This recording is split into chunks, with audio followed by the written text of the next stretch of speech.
Hello student, welcome to my YouTube channel P R maths institutes. आज हम example number 8 हम previous lecture में exam number 1 से 7 discuss कर चुके हैं। आप पहले वो लेक्चर देखिएगा, फिर इस लेक्चर को कंटिन्यू करिएगा।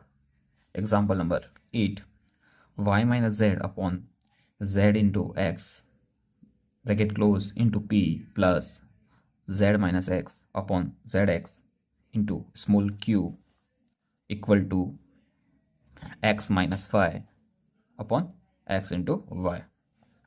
अब दी की समीकरण का अपन लाग्रांज से सोल्व करेंगे। ये कॉसिलिनियर इक्वेशन है, इसको बोलते हैं कॉसिलिनियर फॉर्म। यहाँ पर कैपिटल पी, कैपिटल क्यू और इस capital R function of X Y Z हैं। यहाँ पर पी और क्यू, पी बराबर del Z upon del X, Q बराबर del Z upon del Y है, जो कि हम आगे लेक्चर में बता चुके हैं आपको।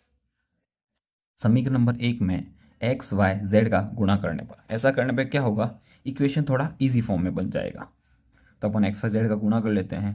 तो यहाँ पे देखो, एक्स वाई जेड का जैसे गुणा किया तो क्या बन गया, वाई जेड से कैंसिल आउट हो गया, x into bracket y minus z p बच गया।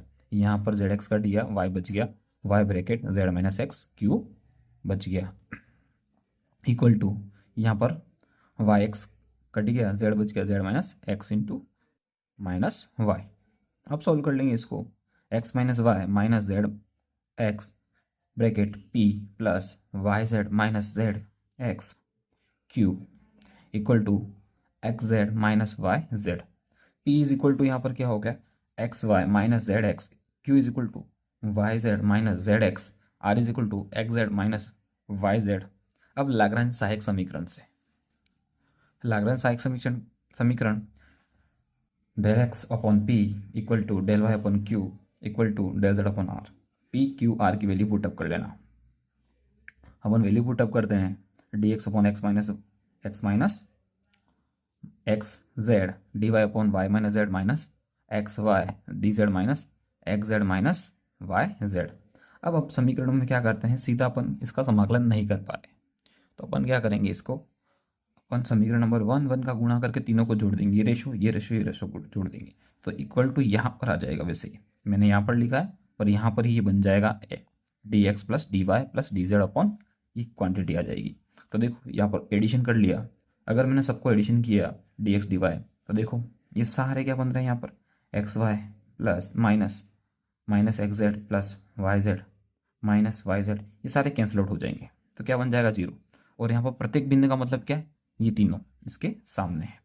तो d x plus D y is equal to d z, प्रत्येक बिंदु मल्टीप्लाई कर देंगे तो क्या हो जाएगा, सामने जो भी होगा वो जीरो बन जाएगा।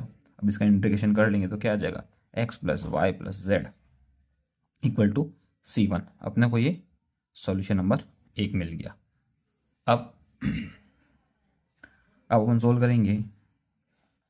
यहाँ पर अपन ने क्या करा, यहाँ पर अपन x, अब पहले रेशो में x अपन x का मल्टीप्लाई किया, दूसरे रेशो में y अपन y का मल्टीप्लाई किया, तीसरे रेशो में z अपन z का मल्टीप्लाई किया।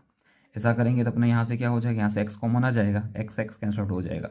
या फिर आप सीधा भी कर सकते थे, x कॉमन ले लिया, y कॉमन ले लिया, वो भी बात वही थी, पर मैंने आपको समझाने के लिए बेसिकली मल्टीप्लाई किया। यहाँ पर आप सीधा कॉमन लेके भी, यहाँ से आप x कॉमन लेते तो भी क्या बन जाता, डी एक्स अपॉन एक्स बन जाता। आप ऐसा भी कर सकते थे, पर मैंने इसको समझाने के लिए सिंपली मल्टीप्लाई करके आपको सोल्व करवाया। एक्स अपॉन एक्स, यहाँ से क्या आ जाएगा, एक्स कॉमन आ जाएगा, कैंसिल आउट हो जाएगा। यहाँ पर क्या, वाई अपन वाई का मल्टीप्लाई किया, वाई कॉमन आ जाएगा, कैंसिल आउट हो जाएगा, जेड माइनस जेड। अब इन तीनों रेशो का मैंने क्या कर दिया, एडिशन कर लिया। अब तीनों रेशो का क्या कर दिया अपन ने, एडिशन कर लिया। अब जैसे एडिशन करेंगे तो क्या बन जाएगा, यहाँ पर बन गया, अब एक्स एक्स कैंसिल हो गया, तो यहाँ पर ही बन गया एक्स। अब अपन क्या करेंगे, इन तीनों का सम कर लेंगे, तो यहाँ पर बन जाएगा D x upon X plus D Y upon Y plus D Z upon Y. नीचे क्या हो जाएगा, Y minus Z plus Z minus x plus X minus Z. देखो ये जेड पॉजिटिव का, ये पॉजिटिव का, ये नेगेटिव कैंसिल आउट, ये पॉजिटिव का, ये नेगेटिव का, ये नेगेटिव, ये पॉजिटिव कैंसिल आउट। नीचे क्या बन गया, जीरो बन। अब अपन ने सोल्व कर लिया, यहाँ पे देखो ये जीरो बन गया, ये डी एक्स अपन एक्स हो गया, ये डी वाई अपन वाई हो गया, ये प्लस डी जेड अपन जेड हो गया। अब इक्वल टू ये नीचे क्या बन गया, जीरो, प्रत्येक भिन्न आ जाएगी तो सामने मल्टीप्लाई करेंगे, यहाँ पर क्या आ जाएगा, प्रत्येक भिन्न सामने चलेगी, मल्टीप्लाई करेंगे तो वो जीरो हो जाएगी। अब इसका इंटीग्रेशन करेंगे अपन, प्रत्येक भिन्न सामने चल रही थी, अब मल्टीप्लाई कर लेंगे, इधर सामने तो जीरो बनेगा। अब इसका समाकलन कर लेंगे अपन, तो क्या आ जाएगा, log x plus log y plus log z is equal to log C2। अब क्वेश्चन के अकॉर्डिंग मैंने यहाँ पर लॉग लिया, क्योंकि सब लॉग में ही आ रहे हैं तो लॉग में ले लेंगे तो ईजी सोल्व हो जाएगा। अब लॉग की प्रॉपर्टी लगा दी, log m plus log n, तो क्या हो जाएगा log m into n into p हो जाएगा। तो यहाँ पर क्या क्या log x y z is equal to log c, log से log कैंसिल हो जाएगा, रिमूव हो जाएगा, x y z is equal to c2। अब अपना सॉल्यूशन कैसे लिखते हैं अपन, इस प्रकार से। तो क्या आ जाएगा, function x plus Y plus Z equal क्या आ जाएगा, dash x into Y into bracket क्या आ जाएगा, ये सॉल्यूशन अपने को मिल गया फाइनल अपना। इसको आप लिखना चाहें तो ऐसा भी लिखा जा सकता है, मैं आपको पहले ही बता चुका हूँ, या फिर आप इसको c2 c1 इसी फॉर्म में भी लिख सकते हैं। c1 की जगह क्या आ जाएगा, यहाँ पर आ जाएगा function of x plus Y plus Z equal to आ जाएगा x into Y into Z, या फिर आप लिखना चाहें फंक्शन c2 की जगह आ जाएगा ये x into Y into z बराबर क्या आ जाएगा, x plus Y plus z, ये भी लिख सकते हैं आप, ठीक है। अब next example, very very important example, example number 9, small p cos x plus Y plus small q sine x plus y equal to z, capital P small p plus capital Q small q is equal to r। Cauchy linear equations को Lagrange सहायक समीकरण से solve करेंगे, compare करेंगे, capital P बराबर cos x plus y, capital Q बराबर sine x plus y equal to r बराबर z आ गया। लाग्रांज सहायक समीकरण का यूज़ करेंगे, dx upon cos x plus y dy upon sine x plus y dz upon z। प्रथम पद और द्वितीय पद का एडिशंस कर लिया और प्रथम पद माइनस द्वितीय पद कर लिया। यहाँ पर एडिशन किया, dx प्लस dy हो गया, इन दोनों का एडिशन हो गया और नोमिनेटर डिनोमिनेटर का एडिशन हो जाएगा, cos x plus Y plus cos x plus Y plus sine x plus y dx minus dy cos x plus y minus sine x plus y. अब यहाँ पर मैंने इसका क्रॉस मल्टीप्लाई कर लिया तो क्या आ गया, cos x plus y minus sine x plus y bracket dx plus dy upon cos x plus Y plus sine x plus y. अब यहाँ पर मैं इसको अज्यूम कर लेता हूँ, किसको, x प्लस वाई को u अज्यूम कर लिया, इसका डेरिवेटिव कर दिया, dx plus dy equal to u। तो यहाँ पर जहाँ जहाँ x प्लस वाई था वहाँ पर u हो जाएगा, cos u minus sine u du cos u plus sine u is equal to x dx minus dy। अब अज्यूम कर दिया, let assume cos u plus sine u equal to t, derivative किया, क्या आ गया, cos का तो minus sign आ जाएगा तो इसको मैंने पीछे लिख दिया है, और साइन का क्या आ जाएगा cos u, तो यहाँ पर राइट डाउन कर लिया मैंने, is equal to du dt। अब यहाँ से अपन क्या करेंगे, इसको रिप्लेस कर सकते हैं कहाँ पर, ये रहा। तो ये पूरी क्वांटिटी क्या आ जाएगी, ये पूरी क्वांटिटी आ जाएगी t dt और नीचे क्या आ जाएगा t। तो यहाँ पर मैंने लिख दिया dt upon t is equal to, integration कर लिया dx माइनस dy। अब इंटीग्रेशन जैसे होगा log t is equal to dx का क्या आ जाएगा x और dy का क्या आ जाएगा y प्लस log c1। यहाँ पर सोल्व करा है, log t equal to x minus y plus log c1 by d करके ले लिया, log t minus log c1 equal to x minus y. log की प्रॉपर्टी यूज़ कर ली, log t upon c1 equal to x minus y. Remain solve कर दिया, log हटा दिया तो क्या आ जाएगा, t upon c1 equal to ई की पावर एक्स माइनस वाई। अब t का मल्टीप्लाई मैंने क्रॉस मल्टीप्लाई कर लिया इधर, तो क्या आ जाएगा 1 अपॉन c1 इक्वल टू ई की power x minus Y upon t. 1 upon c1 को मैंने कैपिटल C1 लिख दिया, ई की power x minus Y upon t. अब t की वैल्यू वापस मैंने पुटअप कर ली, ई की power x minus y cos u plus sine u. फिर अपन dx अपॉन, फर्दर यहाँ पे एक सॉल्यूशन मिल गया अपने को, ठीक है, एक सॉल्यूशन फाइंड आउट हो गया। अब अपन क्या करेंगे, नेक्स्ट सॉल्यूशन के लिए इन दोनों को वापस एडिशन करेंगे तो क्या आ जाएगा, dx प्लस dy, यहाँ से हो जाएगा cos x plus Y plus sine x plus y equal to d z upon z. वापिस वही प्रोसेस करेंगे, सिमिलरली मैंने यहाँ पर कर रखी, d u upon cos u sine u d z upon z हो गया। अब यहाँ पर देखो, इस क्वांटिटी को मैंने ऐसे कैसा लिखा है, a cos theta plus b sine theta. अब यहाँ पर अपन क्या कर सकते हैं, इसको ऐसा लिखा जा सकता है, क्या, root a square plus b square is equal to sine theta plus ten inverse a upon b, ten a upon b। अब a और b की वैल्यू कितनी पड़ी हुई यहाँ पर देखो, 1 1 है तो 1 1 पुटअप कर लेना, 1 1 पुटअप कर ली, साइन थीटा अपॉन कितना आ गया, ए और बी की वैल्यू कितनी 10 हो गई, तो कितना आ गया 1 होगी। 1 वैल्यू 10 में कब होती है, जब π/4 होता है। यहाँ पर कितना बन गया √2 साइन थीटा प्लस π/4। तो यहाँ पर ये इस क्वांटिटी को ऐसे चेंज हो गया। तो यहाँ पर एक कन्वर्ट किस में हो गया, du/√2 sign theta plus π/4 dz/z हो गया। अब इसको ऊपर ले जाएंगे, कितना आ जाएगा 1/√2 बाहर हो गया, ऊपर ले गया cos x theta plus π/4 dz/dt। अब इसका इंटीग्रेशन करते हैं, अपने को पता है फॉर्मूला क्या होता है, cos x का integration log sec x minus cot x। इसको यूज़ कर लिया मैंने यहाँ पर, log cos x minus theta की जगह क्या था, ये थीटा आ जाएगा पूरा पूरा, cot ये थीटा आ जाएगा पूरा पूरा प्लस c2। यहाँ पर आ जाएगा √2, कितना आ जाएगा √2 log z। अब अपन ने क्या करा, थीटा प्लस π/4 को मैंने x लेट कर लिया इजी दिखाने के लिए, ठीक है। वैसे आप इसको लेके चल सकते थे। log, अब इसको मल्टीप्लाई इधर कर लिया तो कितना √2 इधर आ गया, log cos x minus cot x plus log c2। इसको अपन रिमेन ऐसा चेंज कर सकते हैं क्योंकि ये अपना क्या आर्बिट्री कांस्टेंट है, इसको अपन क्वेश्चन के सिचुएशन के अकॉर्डिंग चेंज कर सकते हैं। तो √2 log z रिमेन, इसको सॉल्यूशन कर लिया अपन ने। देखो यहाँ पर ये क्वांटिटी कैसे सोल्व कर सकते हैं अपन, तो log cos x का कितना हो जाएगा 1 साइन, और cot का कितना हो जाएगा 1 cos अपॉन साइन। इसको रिमेन सोल्व कर लिया, कितना आ जाएगा, एलसीएम आ गया साइन 1 माइनस cos x हो गया। यहाँ पर फॉर्मूला लग गया कौन सा, ये वाला, 1 minus cos x equal to 2 sine square x, sine x is equal to 2 sine half एक्स cos x हाफ 2। यहाँ पर पुटअप कर लेंगे, 2 से 2 कैंसिल हो जाएगा, एक साइन स्क्वायर हाफ से हाफ कैंसिल हो जाएगा, बच क्या जाएगा यहाँ पर log sine x upon 2 cos x upon 2। तो ये कितना बन जाएगा log tan x अपॉन 2।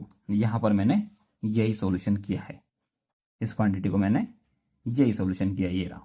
तो यहाँ से अपना क्या आ जाएगा, ये यहाँ पर जैसे सॉल्यूशन किया अपना, तो यहाँ पर कितना बन गया log tan x plus log c √2 log z। अब यहाँ पर log tan, अब x के ऊपर ने क्या लेट करा था, ये रहा। इसको अपन वापस पुटअप कर लेंगे, u प्लस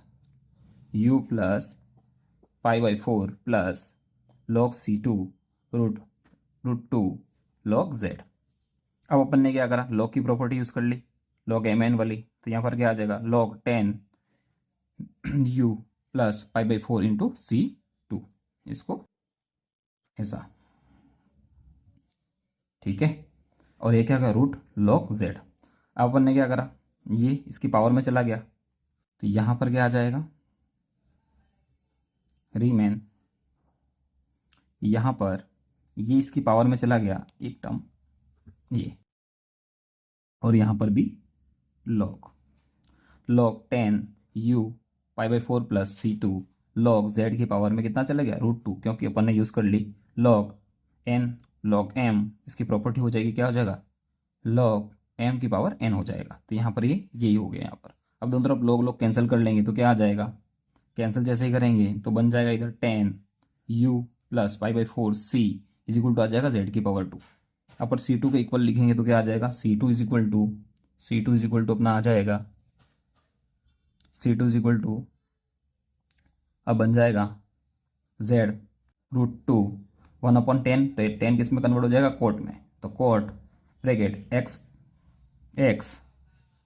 अब u प्लस π/4, u की वैल्यू आप वापस पुटअप कर लेना, तो कितनी आ जाएगी x प्लस वाई। तो c2 इज इक्वल टू कितना बन जाएगा z √2 कोट, u की जगह ये आ गया, कितना आ गया x plus Y plus π/4।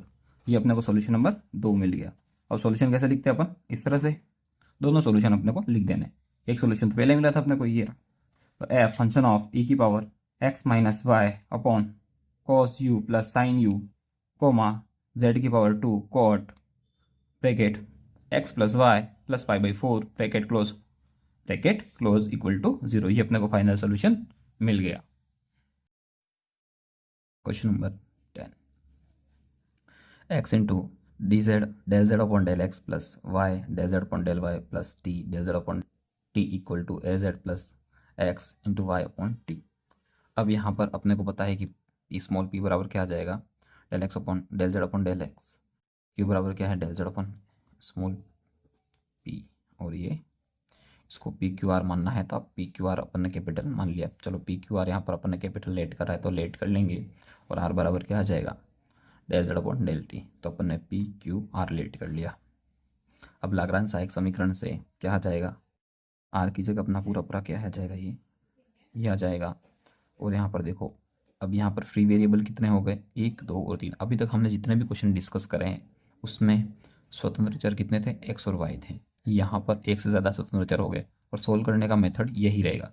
Lagrange सहायक समीकरण से क्या करेंगे अपन, इन जनरल में क्या आ जाएगा, D x upon p d y upon q d z upon r, और एक टर्म और आ जाएगी क्या, डी टी अपॉन टी आ जाएगी, डी टी अपॉन ले लेंगे, ठीक है। तो देखो 4 टर्म बन जाएगी, तो डी एक्स अपॉन क्या आ जाएगा, एक्स आ जाएगा, डी वाई अपॉन ये मल्टीप्लाई में वाई था तो आ गया, डी टी के अपॉन मल्टीप्लाई में क्या था, तो ये टी आ गया, और डी जेड के मल्टीप्लाई ये क्या है अपना, यहाँ पर ये आ गया। बस उससे कोई फ़र्क नहीं पड़ा, ठीक है। एक टर्म और ऐड हो गई। अगर 5 फ्री वेरिएबल होते तो 5 बार ले लेते अपन, तो यहाँ पर ऐसा ही प्रथम दो पदों का से प्रथम दो पद ये सोलो हो रहे हैं सीधे, तो क्या करेंगे, इंटीग्रेशन ले लेंगे, क्या हो जाएगा, log x plus equal to log y plus log c1। बाई टिपी करके ले आना, log y माइनस log x is equal to log c1। Formula लगा देंगे, क्या बन जाएगा, log y अपॉन x is equal to log c1। log से कैंसिल आउट हो जाएगा, y अपॉन एक्स इक्वल टू c1, ठीक है। यहाँ पर हो जाएगा y is equal to c1 x। अब प्रथम और तृतीय पद ले लेंगे, तो डेल क्या हो जाएगा, डी एक्स अपॉन टी, और ये टी जिससे सीधा सोल्व हो रहा है तो यहाँ पर सीधा सोल्व कर लेंगे, log x equal to log t और log c2। By t p करके ले आएंगे सिमिलरली उसी क्वेश्चन की तरह, तो log t अपॉन x is equal to log c2, log से log cancel, t is equal to आ जाएगा c2x। अब प्रथम और चतुर्थ पद ले लेंगे, प्रथम और चतुर्थ पद ले लेंगे, डी एक्स अपॉन ये आ जाएगा del z x plus x into y upon t. अब देखो सीधा सोल्व होने वाला नहीं है, अपन क्या करेंगे, इस डी एक्स का मल्टीप्लाई इधर कर देंगे और ए का मल्टीप्लाई इधर कर देंगे, तो क्या बन जाएगा, del d z upon d x is equal to a z plus x into y upon t. अब एक्स का मल्टीप्लाई बोथ साइड कर देना, क्या बन जाएगा, d z upon x is equal to a upon x z, x x cut जाएगा, y upon t बन जाएगा, वाई अपॉन टी।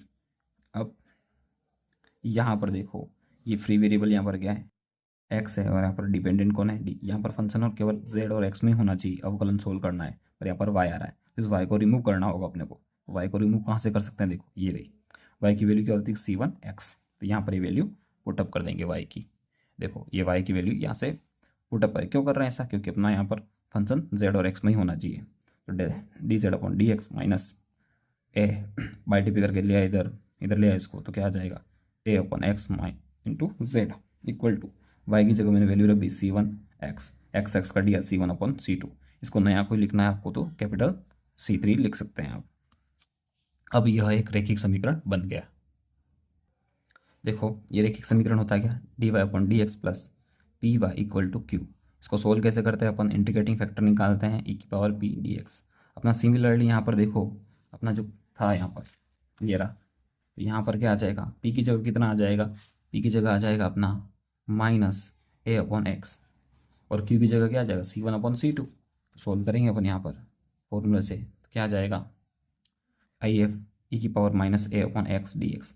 ये तो बाहर हो जाएगा, 1 अपॉन एक्स का इंटीग्रेशन कितना आ जाएगा, तो आ जाएगा ई की पावर माइनस ए लॉग एक्स, और ये पावर चढ़ जाएगी यहाँ पर कौन सी फॉर्मूले से, लॉग एम एन से।